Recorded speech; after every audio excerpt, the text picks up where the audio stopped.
Então, a função do Ministério Público é essa. Ele vem, sim, investigando. O STF ele não tem uma posição clara a respeito disso, dizendo pode investigar, não pode. Na verdade, tem sido admitido, sim, em alguns casos, que ele não especifica exatamente qual. Ele diz que, às vezes, de modo subsidiário à polícia, ou seja, na inércia da polícia, às vezes, quando é crime relacionado a uma própria corrupção na polícia, porque daí talvez a polícia não fosse a mais indicada a fazer a investigação nesses casos. Aliás, então, esse é um dos argumentos também, né, Marion, que está sendo colocado pelos contra, na verdade, a PEC 37. Sim. Mas essa investigação, então, ela vem acontecendo sem exatamente uma determinação expressa, dizendo, olha, pode ou não pode, e é dessa forma. Por isso que se gerou essa discussão. Na verdade, assim, se a gente olhar a Constituição, o artigo 129, ela diz que a ação penal pública, ela é privativa do Ministério Público, né? E qual é a função da investigação? A função da investigação, ela é instruir a ação penal pública. Então, me parece que o Ministério Público ele não pode estar afastado dessa produção probatória, né? E, por outro lado, a Constituição, no mesmo artigo 129, ela diz assim, que o Ministério Público ele pode requisitar diligências investigatórias e a instauração do inquérito policial, sendo dever dele o exercício do controle externo da atividade policial. Então, assim, o Ministério Público ele tem o direito de requisitar diligências, ele tem o direito de requisitar a produção de provas junto à autoridade policial e ele tem o direito de controlar a atividade policial, porque ele é o órgão responsável por controlar a atividade policial. Agora, a gente precisa deixar muito claro, e talvez não tenha tempo nesse bloco, o que é investigação e o que é inquérito policial. Né? Porque, assim, o inquérito policial ele é um instrumento de investigação, mas a investigação ela se realiza só por inquérito policial. Então, isso é uma discussão que tem que ser também melhor esclarecida. Né? Tá certo. Bem, nós vamos deixar, então, a continuidade dessa diferenciação entre a investigação e o inquérito, né, para o segundo bloco. E também nós vamos colocar o seguinte, que, de acordo com o texto da PEC 37, a investigação do crime cabe somente às polícias federal e civil do Estado e do Distrito Federal. Bem, por outro lado, então, os promotores do Ministério Público alegam que se a emenda for aprovada, inviabilizará investigações contra o crime organizado, desvio de verbas, corrupção, entre todas. Como, então, os nossos convidados analisam esses aspectos? Acompanhe conosco, já voltamos.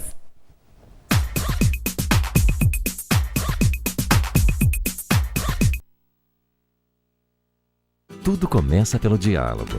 Afinal, na cidade onde o abstrato conversa com o figurativo e o sagrado convive com o profano, é que nasceu uma escola de negócios que fala com o mundo.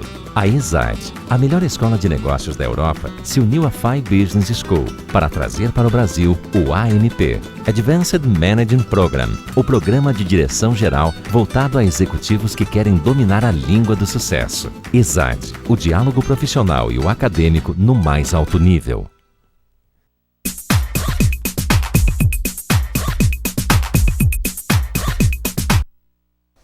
Voltamos para o segundo bloco do programa Diálogos Acadêmicos e Profissionais, que está discutindo hoje a grande área do direito. E na área do direito estamos discutindo sobre as emendas constitucionais, as propostas de emendas constitucionais, ou seja, a PEC 37, que estamos discutindo e que está causando todo esse rebuliço, e principalmente as redes sociais, a população como um todo acabou sendo envolvida nessa discussão. Então, eu deixei no ar a questão que nós vamos colocar aqui ao longo do segundo bloco, que tem a ver se o acordo, de acordo com o texto, aliás, da PEC 37, os crimes a investigação dos crimes cabe somente às polícias, né? A federal e a civil, nos estados e Distrito Federal. Bem, os promotores alegam que não, que essa emenda que, se for aprovada, vai inviabilizar investigações contra o crime organizado, desvio de verbas, corrupção.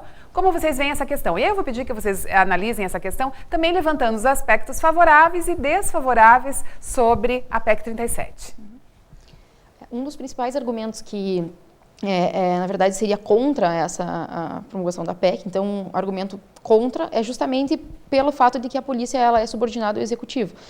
Então, nesses casos que você mencionou, vejo especialmente casos de corrupção, por exemplo, no executivo. Não exatamente crime organizado, enfim, porque para isso a Polícia Federal, em alguns casos, claro, ela poderia muito bem atuar. Me parece que o ponto aí que pega mais, eu posso assim dizer, é em relação a alguma corrupção, por exemplo, no executivo. Sim. Não pela polícia não querer realizar esse controle, porque com certeza a gente não pode partir do pressuposto que é corrupta, que é desonesto, isso vai ter gente na polícia, isso vai ter gente no Ministério Público, enfim, não me parece que é essa a questão. Então, não é exatamente a polícia não querer realizar essa investigação, mas sendo diretamente subordinado ao executivo, me parece que em alguns casos ela é incitada, enfim, a não querer essa investigação. Então, me parece que nesse ponto, sim, pode haver aí um ponto forte contra essa promulgação da PEC, especialmente nesses casos de, por exemplo, corrupção no Poder Executivo. O que você está colocando, Marion, então é o seguinte, a investigar esses problemas no Executivo, né, essa corrupção de alguma forma, então, se fosse delegada apenas como função da Polícia Civil e Federal, o que nós teríamos é que as polícias que estão subordinadas ao poder público estadual, digamos assim, teriam esse... o poder executivo em geral. Me parece que aí... O federal da mesma forma também. Sim, aí ficaria, de certa forma, comprometida essa possibilidade de investigação, como seria pelo Ministério Público, que é um órgão independente, enfim, que não é subordinado ao poder nem judiciário, nem executivo, nem legislativo. Nesse sentido, me parece um ponto bastante favorável, né? Os pontos que normalmente são utilizados contra, aí, na verdade, a favor da PEC pela impossibilidade de investigação por parte do Ministério Público, primeiro é um critério legal, que aí os que são contra, que são a favor da PEC contra a investigação do Ministério Público dizem que não pode ter a investigação porque a Constituição não permite isso, que então legalmente não teria essa atribuição, essa permissão. Também que o Ministério Público ele tem todo o controle dessa investigação, que se então o Ministério Público fizer diretamente a investigação, quem é que vai realizar o controle? Esse é um argumento também de quem é, por exemplo, favorável à PEC, dizendo que daí perde-se, de certa forma, um fiscal dessa investigação quando o próprio fiscal se torna o investigador, né? O que é questionável, inclusive, porque pode ter um controle por parte do judiciário, por exemplo. Mas, enfim, só dando aqui os pontos que são a favor da PEC.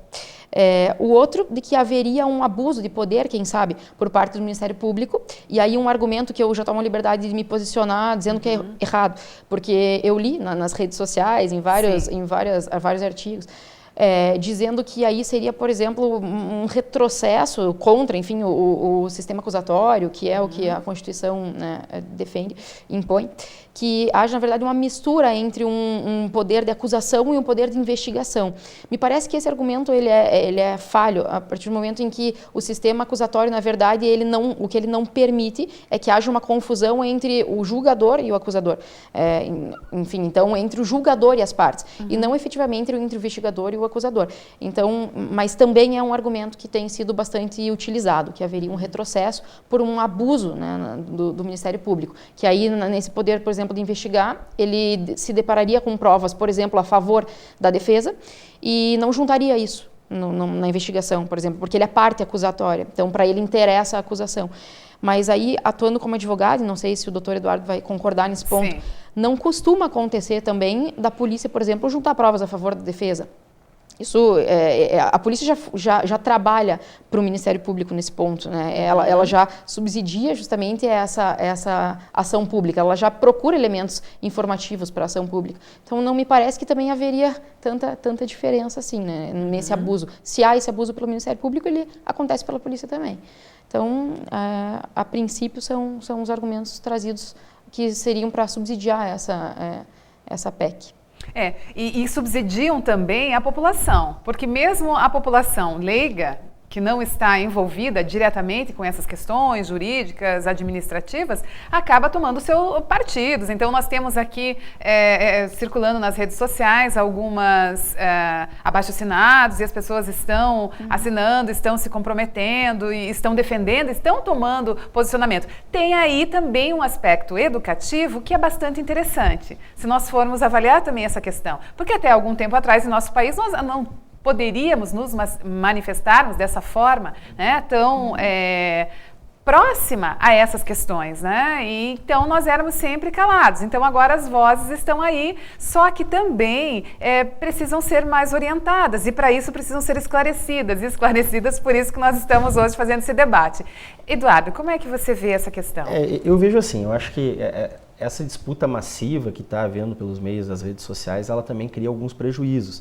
E algumas defesas que, na minha opinião, elas são exercidas de caráter demagógico. Então, por exemplo, um erro crasso sobre essa discussão toda é, por exemplo, querer nominar a PEC como PEC da impunidade, né? Eu, sinceramente, não concordo, né, com esse tipo de manifestação, ainda que para mim seja indiferente, a PEC ou não, e depois eu vou procurar explicar por quê, né, mas eu não concordo com esse tipo de colocação, porque também coloca a situação da investigação policial como duvidosa. Quer dizer, a gente que atua na prática, como bem colocou a doutora Marion, a gente vê que a polícia ela não é nem um pouco comprometida com a impunidade. Muito antes o contrário. Às vezes o excesso do desejo de punir faz com que ela pratique ilegalidades tremendas. E isso também ocorre, eventualmente, em algumas investigações que são conduzidas em conjunto entre o Ministério Público e a polícia. Então, querer dizer que a ideia da PEC é causar impunidade é um tanto quanto demagógico, né? E também desprestigiar a autoridade policial, que eu acredito, sinceramente, que ela, dentro das possibilidades que ela tem, da estrutura que ela tenta cumprir o seu papel. Talvez com alguma deficiência, mas isso se deve muito mais a um caráter estrutural, né, da polícia do que propriamente a um caráter ideológico da polícia. Eu acredito que na boa parte, na grande maioria, talvez, dos policiais, eles tenham boas intenções e boas pretensões. Então, pelo menos é o que se espera, né? Isso é o primeiro ponto que eu colocaria. Eu acho que o discurso se torna demagógico quando ele começa assim.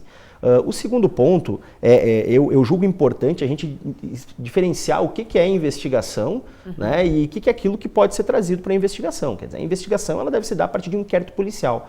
Não é? Por que você tem que instaurar um inquérito policial? Para que haja aquilo que a doutora Marion mencionou, que é o controle. Você instaura um inquérito policial e o inquérito policial, a partir daí, ele começa a funcionar com prazos. Por exemplo, a autoridade policial, ela tem 30 dias para encerrar o inquérito, ou ela tem que pedir mais prazo. E nesse pedir mais prazo, essa investigação, ela passa pelo Poder Judiciário para instauração e depois ao Ministério Público. Atualmente, ela nem pelo Poder Judiciário passa mais. Ela vai direto para o Ministério Público. E o Ministério Público vai requerer aquilo que ele entender necessário e vai estabelecer ou não mais prazo para a autoridade policial ou não. No entanto, no nosso Código de Processo Penal, a investigação ela não é requisito que vai formar uma conditio sine qua non para a ação penal. Ou seja, o inquérito policial ele é um instrumento vamos dizer assim, de lastro da ação penal. Por outro lado, você não precisa do inquérito policial se você obtiver as provas por outros meios legais e que são suficientes para determinar a materialidade e a autoria, como ocorre em muitos crimes econômicos, onde boa parte do processo, vamos chamar assim, não de investigação, mas de fiscalização, se dá por órgãos que são alheios à Polícia Federal. Tá. O papel da Polícia Federal nessa hipótese é simplesmente determinar a autoria, né? Por exemplo, nos crimes contra o sistema financeiro, nos crimes contra a ordem econômica, nos crimes tributários, nos crimes de lavagem de capitais. Boa parte do processo de investigação ele se dá no Banco Central, no CAD, na Receita Federal, na Secretaria da Fazenda e assim sucessivamente. Então, assim, partindo desse pressuposto, a gente percebe que a investigação ela é um ato direcionado. Então, você tem um fato comunicado e você começa a praticar atos próprios de investigação. Mas isso não quer dizer que para a investigação você não possa trazer outras provas que podem ser obtidas por outro meio. Então, é necessário dizer que tanto a lei orgânica do Ministério Público, quanto a Lei Complementar 75, que regula a relação do Ministério Público e da União, ela prevê uma série de atos que o Ministério Público pode praticar. O Ministério Público pode diligenciar em qualquer repartição pública ou privada, que não pode se opor, exceto nas regras de sigilo, às informações requisitadas pelo Ministério Público. O Ministério Público pode requerer diligências direto à autoridade policial. O Ministério Público pode acompanhar essas diligências junto à autoridade policial. O Ministério Público pode notificar pessoas para serem ouvidas, inclusive determinando a condição coercitiva quando elas se negarem, porém, junto à autoridade policial. Então, o Ministério Público ele pode praticar uma série de atos com a autoridade policial, sem contar que o Ministério Público ele é o fiscal da autoridade policial. Tanto a lei orgânica quanto a lei complementar número 75, ela afirma que o Ministério Público pode ter acesso a qualquer investigação, pode se direcionar à autoridade policial e não ter nenhum tipo de constrição, ele pode fiscalizar toda a atividade policial e, nas hipóteses de omissão, requisitar as diligências para que sejam realizadas e pode representar o policial e até mesmo instaurar uma ação penal contra o policial pela sua omissão. Tá, todas essas questões, todos esses pontos que você foi levantando já constam na lei... Na lei complementar e na lei orgânica do Ministério Público. Do Ministério Público. Do Ministério Público. E essas normas, elas trabalham com a hipótese de que o Ministério Público não é o titular da investigação. Tanto que eles dizem que o Ministério Público deve determinar a instauração do inquérito. Que o Ministério Público deve determinar a requisição de diligências. Só que a autoridade policial... determinar para as a realização. Só que policiais. ela pode determinar a realização e ela pode acompanhar. Agora, a questão é... Acompanhar. Determinar e acompanhar. Inclusive então, fazendo perguntas. Isso. Então, um representante do Ministério Público pode acompanhar, que na verdade seria o promotor. O promotor a figura de justiça. Do promotor de justiça que estaria junto no momento dessa investigação, que estaria junto no momento da audição, no caso de um depoimento, é isso? E se o Ministério Público constatar omissões, ele pode representar a autoridade. Quer dizer, se ele requer determinadas oitivas e isso não é realizado pela autoridade, ele pode representar, inclusive instaurar ação penal contra a autoridade, pela omissão. Isso está na lei orgânica do Ministério Público. Então, assim, é preciso a gente entender que o ato de investigação, eu poderia dizer assim, o que é investigação? Certo. Oitiva de pessoas, requisição de documentos, pedidos de quebra de sigilo bancário, pedido de quebra de sigilo fiscal, busca e apreensão, interceptação telefônica, agente infiltrado, fazer campana e as provas periciais técnico-científicas. E investigação. Isso é investigação. Certo. Se nós analisarmos isso aqui, a única coisa que o Ministério Público não pode fazer é oitiva de pessoas. Porque ele pode requisitar quebra de sigilo bancário, ele pode requisitar quebra de sigilo fiscal, ele pode requisitar busca e apreensão, inclusive acompanhar a busca e apreensão, ele pode requisitar interceptação telefônica, ele não pode ser um agente infiltrado, mas ele pode requisitar um agente infiltrado. Agora, será que o Ministério Público quer ele executar esses atos? Será que o Ministério Público quer ele ser o agente infiltrado? Ele ficar ouvindo a interceptação? Então, essas coisas elas precisam ser discutidas. Uma coisa é óbvia, o Ministério Público não vai realizar a prova técnico-científica, porque nem o delegado realiza. Para isso, você tem uma área de inteligência policial para realizar esse tipo de prova. Então, assim, o que me parece que é o que fica mais prejudicado nessa situação ao Ministério Público é a oitiva de pessoas. Não pode ele, Ministério Público, requisitar para ouvir uma pessoa e ele ouvir essa pessoa desacompanhado da autoridade policial. Mas aí é que vem a questão. Se o Ministério Público ele é o